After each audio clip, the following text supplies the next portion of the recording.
너라면 다시는 보고 싶지 않아. 아무리 단호하더라도 상대방이 연락이 오게끔 하는 방법? 상대방 아니면 절대 안 될 것 같고 자꾸 생각나고 그런데 막상 상대방한테 연락하자니 너무 망설여지고 뭔가 연락을 하면 안 될 것 같은 느낌이 들죠? 마지막이 너무 단호했어서 너라면 다시는 보고 싶지 않아. 연락을 해서도 답장이 오지 않아서 등등의 이유 때문에 말이죠. 그런데 아무리 상대방이 단호했어도 이번 생에 다시는 안 만나 라고 했어도 연락이 오게 하는 방법은 있어요. 아무리 단호하더라도 상대방이 연락이 오게끔 하는 방법 말씀드리고자 합니다. 궁금한 점 또는 여러분의 생각을 댓글로 남겨주세요. 카톡 프사 상대방이 인스타를 한다면 인스타 게시물을 이용해 연락이 오게 하는 것인데요.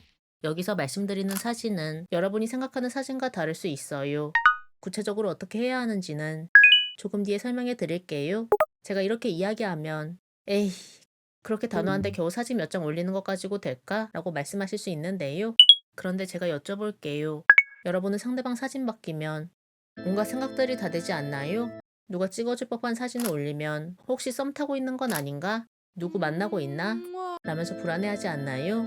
그리고 사소한 거 하나하나에 극도로 의미 부여하지 않나요?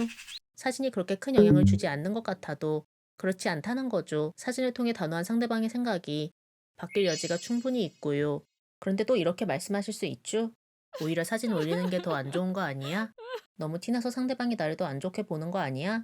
라고 말이죠. 그렇지만 이러한 생각도 본인이 상대방을 설득하기 위해 무언가 하는 게 부담스러워서 드는 생각일 수 있거든요. 사진 바꾸는 게 직접적으로 연락하는 건 아니죠. 그렇지만 상대방을 설득하기 위해 뭔가 하는 거잖아요. 그렇다 보니 이때까지의 거절당한 경험들 때문에 당연히 두려울 수 있고요. 또 사진을 자주 바꾼 게 아니라면 이때까지와 다른 행동을 해야 되니 여기서 오는 거부감도 있을 수 있고요. 그에 더해 상대방의 단호한 태도 때문에 불안한 마음도 충분히 들 수 있고요. 물론 헤어진 직후부터 하루도 빠지지 않고 사진 바꾼다 라고 한다면 당연히 상대방 입장에서 이상하게 생각할 수 있죠. 그렇지만 평소에 사진 자주 올리지 않았더라도 이별 후 2주 정도 지나서는 사진 바꿔도 상대방 입장에서 이상하게 보이지 않거든요. 그러니 너무 두려워하지 않으셨으면 좋겠습니다. 상대방이 꼭 연락이 왔으면 좋겠다고 생각한다면 시도해볼 법한 방법이고요. 그렇다면 사진을 어떻게 올려야 할까요? 첫 번째는 상대방에 대한 미련 가득한 사진, 그리고 헤어지고 괴로워하는 사진은 안 올리셨으면 좋겠어요. 너는 너다. 이렇게 말씀드리면 오히려 이런 사진이 제외하는 데 도움이 되는 거 아니야? 라고 이야기하실 수 있죠. 그렇지만 전혀 그렇지 않아요. 사실 이런 사진 올리고 싶잖아요. 내 감정을 표현할 수 있으니까요. 그리고 상대방이 이별로 인해 괴로운 모습을 올렸으면 좋겠다고 생각하니까요. 그래서 재회에 도움이 된다. 라는 생각이 들 수 있는데요. 그렇지만 이런 생각을 한다는 것 자체가 상대방의 시각에서 상황을 바라본 게 아닌 자신의 시각에서 상황을 바라봐서 그런 거거든요. 상대방에게 내가 잘못했다고 미련 가득한 모습, 제발. 보일 때 상대방이 설득이 됐나요? 그렇지 않잖아요. 그런데 또 미련 가득한 모습 보이면서 상대방을 설득하겠다는 건데, 과연 그게 될까요?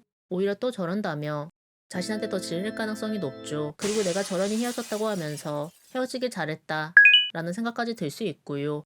두 번째는 잘 살고 있는 모습 또는 연애했을 때의 문제가 해결된 모습의 사진을 올려보세요. 이렇게 말씀드리면 이런 사진 올리면 오히려 재회에 불리한 거 아니야? 라고 이야기하실 수 있죠. 잘 살고 있는데 뭐하러 연락해? 라는 생각 들며 상대방이 오히려 위축돼서 연락을 안 하는 거 아니야? 라고 말이죠. 그렇지만 이 부분 또한 상대방의 관점이 아닌 본인의 관점으로 상황을 바라봐서 그런 거거든요. 사실 본인은 상대방이 잘 살고 있는 모습을 보고 싶지 않잖아요.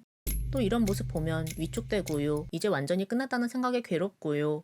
자신이 상대방의 잘 사는 모습을 보기 싫으니 본인의 잘 살고 있는 긍정적인 모습을 올리기 싫은 것이고요.